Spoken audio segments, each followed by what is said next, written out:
saudara, Sapa Jateng kembali hadir ke hadapan Anda dengan tema spesial kita kali ini yang sedang menjadi sorotan banyak pihak, yaitu PPDB. Nah, terkait dengan tema kita yaitu mengurai benang khusus dari PPDB, kita akan langsung berbincang dengan pengamat pendidikan yang sudah hadir di samping saya, yaitu Bapak Ngaspun Egar. Apa kabar nih Pak? Baik. Alhamdulillah. Baik. Sehat nih ya Pak ya? Alhamdulillah sehat. Walafiat. Nah ini saat ini kan dalam pekan inilah, meskipun 2 pekan ini sudah mulai ya, kalau orang tua kan sudah, kalau PPDB ini mau nggak mau orang tua juga harus terjun nih Pak, mau nggak mau nih, meskipun sudah online anak-anak sudah mandiri katanya sih, tapi ya tetap. Tapi ini menjadi sorotan banyak pihak karena ada lika-liku dalam PPDB ini Pak Ngaspun. Seperti yang beberapa masalah ini viral, terutama terkait dengan zonasi. Menurut Pak Ngaspun sendiri, ini zonasi sebenarnya kan pemerintah dulu membuat kebijakan seperti ini pasti ada hal-hal yang positif. Meskipun tidak sedikit pula yang merasakan hal itu berdampak negatif bagi beberapa orang. Kalau menurut pandangan Pak Ngaspun terkait dengan zonasi ini perlu atau tidak dievaluasi? Ya. Semula zonasi itu kan bertujuan mulia, yakni untuk memeratakan ya mutu pendidikan di semua tempat, di samping juga memudahkan orang tua ya dan anak-anak di dalam melakukan perjalanan ke sekolah ya, kemudian pulang ke rumah. Betul, gitu. transportnya lebih mudah. Transportnya lebih ringan, lebih mudah, kemudian dari sisi waktu juga lebih cepat, gitu ya, lebih efektif. Dari sisi tenaga tentu juga bisa lebih dihemat gitu kan. Nah, tetapi kemudian memang dalam perkembangannya kita tahu bersama ada sejumlah hal yang lalu menjadi persoalan ya bagi masyarakat khususnya gitu. Salah satunya ketika zonasi itu berkaitan dengan distribusi sekolah ya yang tidak merata, ada zona-zona tertentu di mana warga sekolahnya, artinya anak-anak usia sekolah itu cukup banyak, tetapi di sisi lain sekolahnya tidak ada gitu. Jadi ada zona tertentu yang kemudian zonanya tidak ada, jauh sekali jarak tempuh dari rumah ke sekolah itu. Dan tetapi di lain pihak ada zona tertentu yang sebenarnya itu tingkat hunian masyarakatnya rendah, ya anak-anaknya sedikit di situ, tetapi seperti berjubel ya sekolah itu. Jadi bahkan sekolah itu ada di zona tempat tertentu yang di kota kita, tempat tertentu yang sekolah satu dengan sekolah lain itu berdampingan pagar gitu kan. Iya. Berdampingan seperti yang di Kota Semarang lah, Kota Semarang kan ada SMA 1, SMK 7, SMK 4 dan SMK 8. SMA iya gitu ya. Nah, ini kan jadi berjubel di situ, sementara di situ adalah bukan jauh dari hunian sebenarnya ya. Sedangkan hunian masyarakat yang dekat hanya sedikit lah menurut saya. Nah, ini yang kemudian menjadi persoalan di mana anak-anak kita yang kebetulan tinggal di zona yang tidak tersedia sekolah, maka sudah pasti sangat sulit untuk mendapatkan sekolah-sekolah sebagaimana mereka harapkan gitu. Karena jangankan sampai 4 kilo, 5 kilo gitu ya. Ya jarak 1, sekian kilo saja belum tentu bisa masuk gitu kan, karena pada zona tertentu gitu. Jadi zona tertentu itu ada yang 1 kilo saja sudah tidak bisa masuk gitu. Jadi 0, sekian ini yang karena masuk. Padatnya itu ya, karena padatnya anak-anak sekolah di wilayah itu. Tetapi di sisi lain ya anak-anak yang sangat jauh ya kemudian tidak bisa tercover oleh sekolah-sekolah itu. Ini sebenarnya persoalan gitu ya yang muncul dari zonasi itu, yang ini kemudian pemerintah harus segera melakukan upaya untuk penyelesaiannya, artinya untuk keadilan ya, keadilan masyarakat, bahwa masyarakat harus memperoleh keadilan yang sama ya, hak yang sama untuk menyekolahkan anaknya, untuk mendapatkan pendidikan yang bermutu gitu kan, untuk mendapatkan pendidikan yang bermutu tapi juga jangkauannya tidak jauh dan seterusnya gitu. Nah, tetapi ya kenyataannya kemudian mereka harus begitu. Oleh karena itu perlu upaya tertentu menurut saya. Tapi kan sudah dibatasi dengan untuk zonasi sekian persen, untuk afirmasi sekian persen, untuk prestasi sekian persen seperti ini. Tidak ini juga ya Pak ya? Ya, tidak efektif ya. Belum bisa tertampung menurut saya ya. Oleh karena itu menurut saya zonasi jika Yonasi ingin dilanjutkan ya pada waktu-waktu mendatang, maka harus ada langkah-langkah strategis menurut saya. Salah satunya melakukan penambahan satuan pendidikan sekolah ya di tempat-tempat yang disinyalir di situ memang banyak anak-anak yang sekolah, tetapi di sisi lain sekolahnya belum ada gitu ya, bisa jadi pengadaan di situ, tapi juga bisa dilakukan pemindahan sekolah. Jadi sekolah-sekolah yang sekarang ada di zona pusat kota yang sesungguhnya hunian masyarakatnya relatif rendah, itu menurut saya sudah saatnya untuk dipindah ke zona-zona yang sangat membutuhkan. Tentu untuk langkah ini ya mesti anggaran harus ada anggaran yang mendukung, harus ada kebijakan yang mendukung. Tetapi kan ini untuk kebutuhan masyarakat ya. Iya. Jadi menurut saya harus dilakukan. Gitu. Selain solusi misalkan tadi penambahan sekolah, ada nggak solusi lain lagi? Solusi lain Solusi lain akan dilanjutkan usai jeda pariwara berikut ini ya Pak Mas. Baik, ya. Kita akan kembali usai jeda pariwara berikut ini.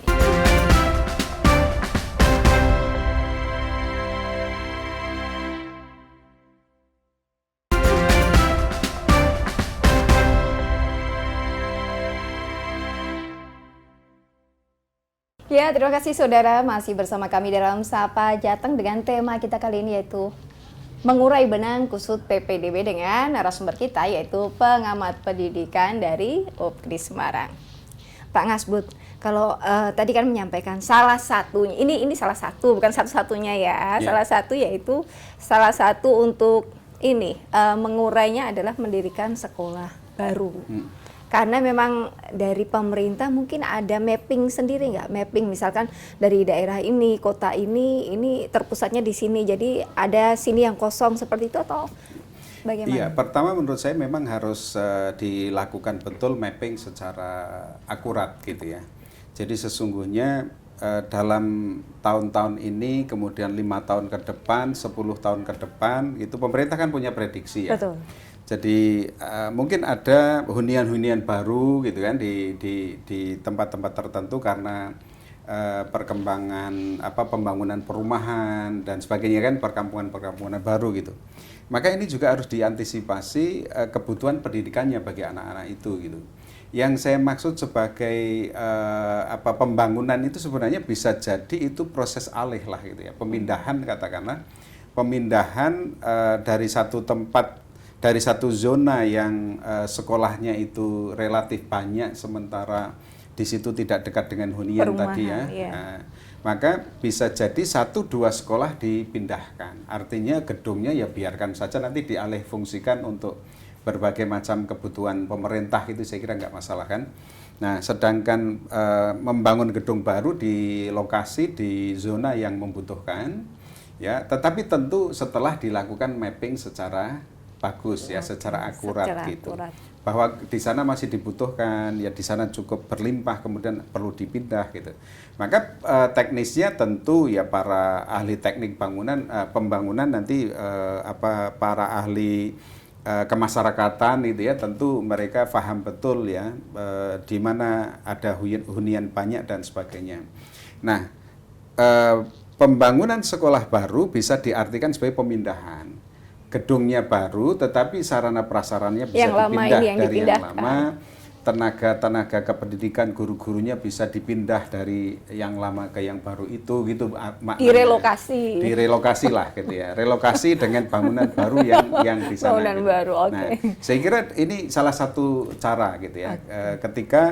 Ketika mungkin ya pemerintah yang memperhitungkan mungkin soal penganggaran gitu ya. Tetapi kan penganggaran itu merupakan sesuatu yang wajib kan.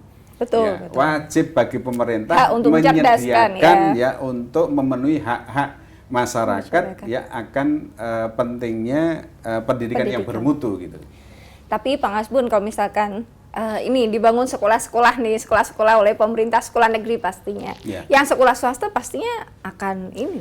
Ya, tentu. Bersuara juga. Tentu ya. Jadi kita juga, pemerintah juga harus bijak menurut saya ya. Kalau gerakannya adalah pemetaan kembali ya, penataan kembali letak sekolah. Mapping ulang Ya gitu ya. Mapping ulang lalu ada penataan letak sekolah. Saya kira dalam hal seperti ini tidak akan banyak mengganggu lah gitu sekolah swasta ya, karena kita di situ kan berarti memindahkan kan dari satu sekolah dari satu lokasi ke lokasi yang lain yang diperkirakan sudah banyak anak-anak sekolahnya di situ, sehingga akan tercapai efektivitas gitu di situ. Nah, tentu kita harus memperhatikan juga sekolah-sekolah swasta. Iya, ya. takutnya Jadi, nanti sekolah swasta malah nggak laku. jangan sampai ya sekolah-sekolah swasta yang sudah dibangun ya ini sebagai bentuk partisipasi masyarakat. Betul. Kita harus apresiasi, beri juga kesempatan untuk berkembang. Tapi memang hak-hak rakyat juga harus kita. Nah, itu dia. gitu ya. Double impact ini ya, Pak Mas. Ini dilematis menurut saya Dilematis. memang ya. Jadi satu sisi kita harus memperhatikan sekolah-sekolah swasta kita yang sudah dibangun sejak lama, berkontribusi untuk kepentingan masyarakat kita gitu kan. Tetapi di sisi lain kan masyarakat kita juga perlu mendapatkan layanan pendidikan terbaik gitu kan. Yang sesungguhnya layanan pendidikan itu kan bisa secara penuh ditopang dibiayai oleh pemerintah. Betapapun kalau kita bicara tentang tripusat pendidikan gitu ya, kita mengenal ada bahwa pendidikan sesungguhnya kan memang bukan hanya menjadi tanggung jawab pemerintah gitu, tetapi juga bisa ada tanggung jawab dari keluarga, ada tanggung jawab dari masyarakat. Nah, sekolah swasta itu sebenarnya sebagai bentuk pengabdian ya masyarakat gitu kan, untuk menyediakan turut membantu meningkatkan mutu pendidikan itu gitu, sehingga mencerdaskan kehidupan bangsa. Sehingga jangan dipandang sebelah mata lah sekolah swasta itu, harus kita beri kesempatan juga untuk berkembang secara maksimal. Kalau sekolah swasta yang bonafit pastinya mungkin tidak ketar-ketir ya, Pak Ngasbun. Tapi kan ini kemarin ada wacana mau ada penambahan sekolah. Nah, ini dari pihak sekolah swasta juga banyak yang DM ke kita, banyak juga yang menyampaikan ke kita. Terus bagaimana nanti nasib-nasib kita ini bagaimana gitu kan? Karena biasanya yang tidak masuk di negeri pindahnya ke swasta. Nah, nanti kalau dibangun seperti itu, kemudian swasta yang ini kan, jadi ya itu tadi dilematis. Ada, jadi salah satunya memang harus dikumpulkan stakeholder semua, kita berpikir bersama atau berpikir bersama, kaji ulang gitu kan, ada pemetaan bersama. Kemudian nanti di mana sudah ada sekolah swasta, di mana belum ada sekolah sama sekali gitu, pemerintah kemudian mulai melakukan penataan ulang. Oke, berarti intinya mapping dulu ya, ini Pak Ngas punya mapping dari secara detail, akurat secara lah ya. Akurat ya. Oke. Kemudian baru dilakukan penataan secara baik. Kita juga akan lakukan penataan usai jeda pariwara berikut ini.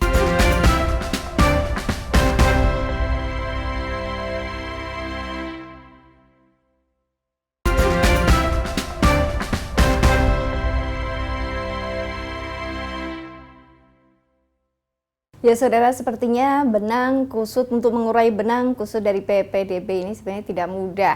Mudah-mudah gampang atau gampang-gampang mudah atau gampang-gampang sulit ini. Nah, ini yang akan kita bahas lagi dengan narasumber kita.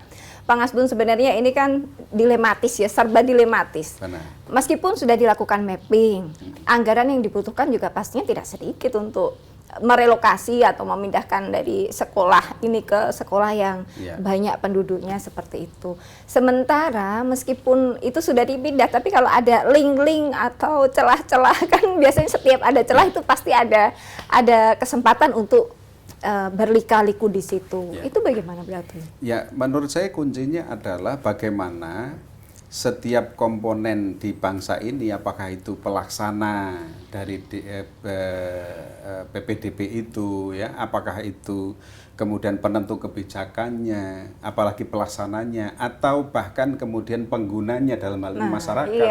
Ini menurut saya harus semuanya saling bekerja sama, bersinergi, benar-benar mematuhi tata aturan yang sudah ditegakkan. Yang pertama itu. Yang kedua, sistem yang dibangun harus kita taati bersama. Kalau semua pihak menaati ya sistem yang sudah kita sepakati bersama dibangun itu dengan baik, maka tidak akan ada kemudian ada pengantar dari inilah, kemudian ada apa titip di kata tertentu lah gitu kan. Ini tidak akan terjadi. Nah, oleh karena itu kata kuncinya sebenarnya bagaimana ya kita itu membangun kepribadian masyarakat kita itu. Jadi ujung-ujungnya sebenarnya pendidikan karakter harus kita kuatkan lagi. Itu dia pendidikan karakter. Revolusi mental itu harus benar-benar kita tegakkan lagi, kita capai benar-benar gitu ya. Kita implementasikan di dalam kehidupan nyata, termasuk di dalam salah satunya adalah di dalam pernak-pernik kegiatan PPDB ini. Kalau revolusi mental masyarakat kita sudah benar-benar tertata, ya, tegak gitu ya, masyarakat sudah memiliki kepribadian yang baik, yang salah ya dinyatakan salah, kemudian tidak dilakukan, kemudian yang itu baik maka dinyatakan diri menyatakan baik, ucapan menyatakan baik, tapi kemudian juga dilakukan gitu kan. Jadi satunya kata dan perbuatan, menurut saya penyimpangan-penyimpangan di dalam PPDB tidak akan terjadi gitu. Kata kuncinya itu, berarti pendidikan kan karakter. Nah itu dia pendidikan karakter. Ya. Tapi memang selama ini kan memang sudah ada pendidikan karakter, tapi untuk implementasinya kan tidak semudah itu ya Pak Ngasbur ya, seperti yang kita lihat. Benar. Sehingga masih ada polemik yang PPDB seperti ini, Ya. banyak yang kecurangan-kecurangan. Betul. Meskipun itu sudah sedemikian rupa pemerintah membuat kebijakan ini supaya memudahkan, Ya. tapi tetap aja ada celah-celah yang bagi orang tertentu itu adalah peluang. Betul. Seperti Maka itu. bangun sistem secara sarana prasarana dibangun yang kuat, tetapi sistem pola pikir, pola rasa ya, pola tindak masyarakat juga harus kita bangun. Akhlak dong berarti. Iya, pembangunan akhlak, pembangunan adab gitu ya, pembangunan karakter itu harus kita utamakan dalam proses pendidikan kita gitu. Kalau ini semua sudah tercapai, tentu proses pendidikan akan berjalan dengan ini. Jadi satu lagi mungkin ya yang masyarakat perlu sadari betul gitu ya, selaku pengguna pendidikan itu. Jadi sesungguhnya ketika kita menyekolahkan anak kita itu cita-citanya kan ingin menyiapkan generasi yang baik gitu kan, yang lebih baik dari betul. yang berkualitas, yang lebih baik dari generasi sekarang gitu kan. Maka itu harus kita mulai dengan langkah-langkah yang baik, dengan kejujuran gitu kan. Kalau memang anaknya harus masuk ke sekolah yang sana, sudahlah masukkan ke sana. Kalau harus masuk ke sekolah swasta, ya masukkanlah ke swasta. Karena memang dilematis, pemerintah mestinya memang seharusnya pemerintah mampu menyediakan pendidikan bagi masyarakat secara gratis. Tapi coba ketika pemerintah kemudian mau membuka sekolah-sekolah baru negeri, tentu sekolah swasta kemudian bersuara. Kan, gitu kan. Jadi ya dalam bahasa ini kan ada manusia itu mahasiluhu masawiyah. Gitu. Jadi benernya saja itu salah gitu. Manusia kan begitu gitu. Jadi karena itu benar bagi satu sisi belum tentu benar juga bagi sisi lain kan itu. Nah, oleh karena itu apa yang harus kita bangun adalah saling menyadari, saling punya komitmen yang bagus. Ya, kalau ini sudah berarti awalnya dari lingkungan terkecil dulu dong, dari keluarga. Iya, dari gitu keluarga. kan. Memang pendidikan harusnya kan bermula dari keluarga. Keluarga adalah pendidikan yang pertama dan utama, itu keluarga. Kemudian di situ harus terbangun dengan baik. Maka dibutuhkan perilaku-perilaku orang tua yang baik. Nah, itu dia. Bang Ngasbur, ini kan ada juga pemirsa yang DM ke kita terkait dengan bagaimana kalau dilakukan dengan sistem NEM. Kalau dulu kan waktu zaman saya masih ada NEM tuh. Ya. Nah, itu kan coba bayangkan ketika saya bayangkan dulu nih. Ketika akan kembali ke NEM, apa nanti yang akan terjadi ke NEM? Maka NEM nanti akan menjadi cita-cita utama dari pendidikan, seperti EBTANAS lah gitu. Iya, pas dulu ya. Gitu. Seperti jadi, ujian nasional akhirnya kan. Itu akan muncul di lima lagi, pusat lagi yang di sana. Pendidikan kita tidak lagi berorientasi pada keterampilan, sikap dan pengetahuan, tapi akhirnya akan kembali lagi kita ke pendidikan yang hanya memperhatikan pengetahuan saja. Nah, terus kepribadian, ya kemudian karakter itu menjadi terabaikan lagi. Berarti tetap ya zonasi ini cuma perlu ada evaluasi memang. Perlu ada evaluasi, menurut saya tetap ini harus jalan, tetapi sisi-sisi yang kurang kemudian diperbaiki, lalu masyarakat, kemudian juga para pelaksana, para pengguna, kemudian para penentu kebijakan, itu marilah kita sama-sama untuk berkomitmen menjalankan semua ketentuan sebenar-benarnya. Sudah begitu. Oke, kita harus fair play ya berarti Ya, ini harus fair play. Gitu. Oke. Boleh mengumumkan satu lagi hal. Oh, gitu, ya. monggo. Jadi ini ya, jadi yang menurut saya penting juga itu ya, kita harus memastikan sekarang semua ketentuan, peraturan, kebijakan pendidikan itu pertama dibangun secara baik dengan cita-cita luhur memperbaiki generasi bangsa gitu ya. Itu satu ya. Nah, kemudian ketika sistem kebijakan ya, kemudian maka penentu kebijakan juga harus dipilih orang-orang yang baik. Masukkan orang-orang yang baik nanti untuk menjadi bagian dari penentu kebijakan. Masukkan orang-orang yang mumpuni di bidangnya untuk menjadi bagian dari penentu kebijakan gitu. Nah, nanti kemudian sekaligus mereka itu akan menjadi pengawas ketika kebijakan itu dilaksanakan. Nah, kalau orang-orang baik itu pada masuk menjadi penentu kebijakan, pelaksananya, kemudian juga menjadi produknya akan hasilnya bagus gitu maka ya. kita yakin ya bahwa menghasilkan produk yang bagus pendidikan kita pada saatnya nanti akan mencapai seperti yang kita cita-citakan. Kita cita-citakan. Amin. Terima kasih atas waktunya Pak Ngasbun. Sebenarnya masih banyak yang mau saya tanyakan, tapi karena durasi yang sudah tidak memungkinkan, sudah di awe-awe gini gitu ya Pak Ngasbun ya, kita insya Allah nanti semoga aja PPDB ini segera ada titik temu, solusi untuk semuanya supaya clear. Jadi tahun depan ini kalau misalkan PPDB lagi supaya lancar, tidak ada lagi masalah-masalah seperti ini dan polemik ini sudah mulai berakhir lah seperti itu ya Pak Ngasbun ya. Dan semoga perbincangan Sapa Jateng ini bisa menjadi bermanfaat buat pemirsa yang ada di sana. Sama-sama. Dan saudara, mudah-mudahan bermanfaat. Amin. Perbincangan kami terkait dengan mengurai benang kusut PPDB, semoga bisa menjadi tambahan informasi bagi Anda.